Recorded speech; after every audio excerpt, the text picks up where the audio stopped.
जय हिंद। आज हम लोग इस वीडियो में गुणनखंड वाला हिसाब बनाना सीखेंगे।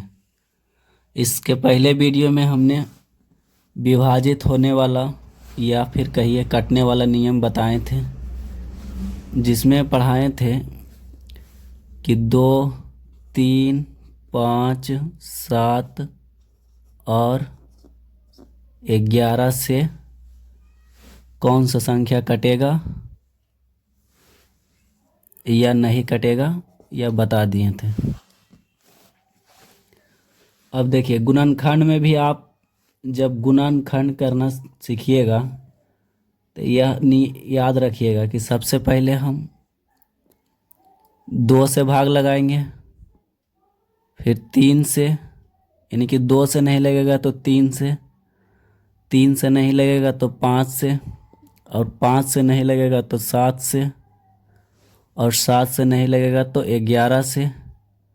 उसी तरह से आगे भी है, 11 से नहीं लगेगा तो 13 से।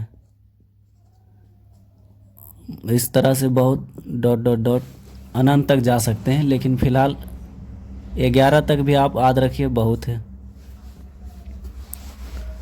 तो देखिए, गुणनखंड जब बनाइएगा तो उसमें भाग का काम बार बार आएगा, इसलिए हमने विभाजित होने वाला नियम पहले ही बता दिए।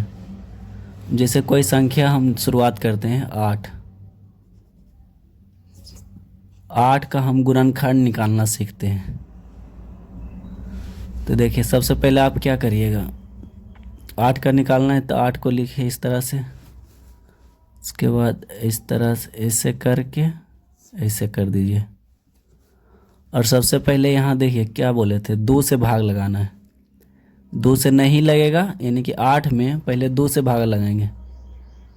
तो भागा लगाना, काटना, विभाजित होना एक ही बात है। तो 2 से काटेंगे तो ये तो कटेगा ही, क्योंकि 8 है। तो 2 चौके 8, तो पहले किससे भागा लगा रहे हैं, 2 से। 2 से काट रहे हैं तो पहले 2 यहाँ लिखिए। जिससे हमें काटना है उसको यहाँ लिखना है, और जितना बार में कटे, यानी कि 8 जो है 2 से कितना बार में कटेगा, 4 बार में। तो जितना बार में कटेगा उसको हम नीचे लिखेंगे इस तरह से। 4 बार में कटा तो 4 को इस तरह से लिख दीजिए। अब देखिए, जब तक कटते रहे तब तक हमको काटना है, और नहीं कटे तो रुक जाना है। तो यहाँ पर देखिए, 4 भी किसी से कटता है तो कटेगा, किससे कटेगा, 2 से। तो फिर जितना से हम काटेंगे यहाँ लिखेंगे, तो 2 यहाँ लिखिए। और यह 4 कितना बार में कटेगा, तो इस तरह से पहले लिख दीजिए। इसके नीचे लिखना है कितना बार में कटेगा, तो 2 बार में। 2 दूनी 4, इस तरह से देखिए भाग लगाइए। 4 है, कितना बार पढ़ेंगे कि 4 आएगा, तो 2 बार। तो जितना बार में आया यह 2, इसको यहाँ पर ही लिखेंगे। अब देखिए, और कटता है तो कटेगा, किससे कटेगा, 2 तो खुद से कटेगा, यानी कि 2 से कटेगा। तो यहाँ 2 लिखिए, और समझने के लिए हम लिख देते हैं, यह 2 खुद से कितना बार में कटेगा। तो कितना बार पढ़ेंगे कि 2 आएगा, 2 का पहाड़ा में, तो 1 बार। तो 1 यहाँ लिखिए, और 2 एकम 2। तो जितना बार में कटता है इस तरह से लाइन खींचिए और उसको नीचे में लिखिए इस तरह से। अब यहाँ देखिए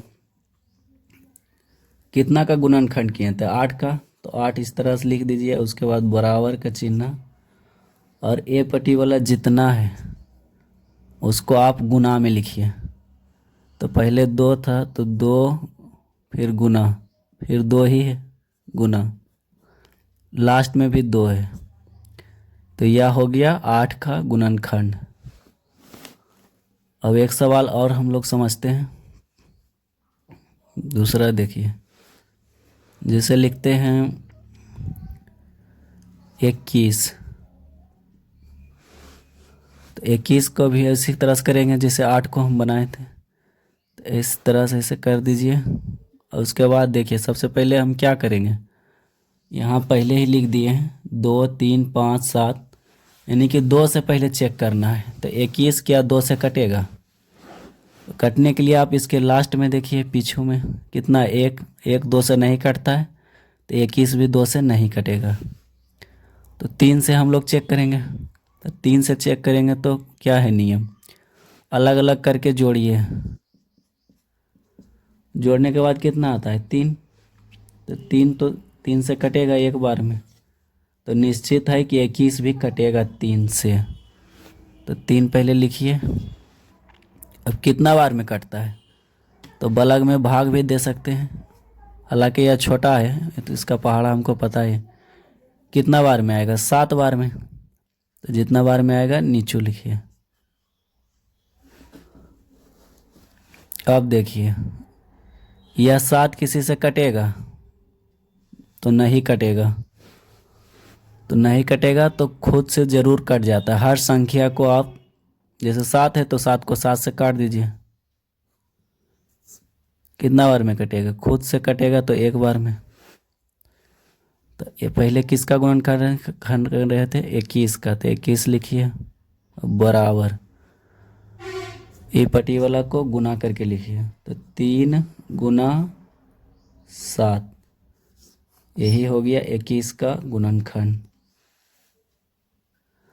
यहाँ आप ध्यान दीजिएगा, जैसे कि यहाँ 2 से नहीं कटा है, उसके बाद हम 3 से काटें, उसके बाद 7 से काटें, तो यह निश्चित है कि इसके छोटा वाला बाद में यदि कटता भी तो 7 से आगे वाला ही कटता है या 7 से बराबर का कटता है, लेकिन इससे कम वाला नहीं। यानी कि इसके बाद जो है 2 से हम कोई संख्या को नहीं काट सकते, कटेगा ही नहीं। जैसे 3 है जो 2 से बड़ा है, तो उसके बाद पीछे नहीं होता है, बढ़ता ही जाता है संख्या, इस तरह समझिए। यानी कि 3 आया, उसके बाद 7, उसके बाद अबरी कटता तो 11 या 13, इस तरह से आता है, लेकिन उससे कम नहीं आता है।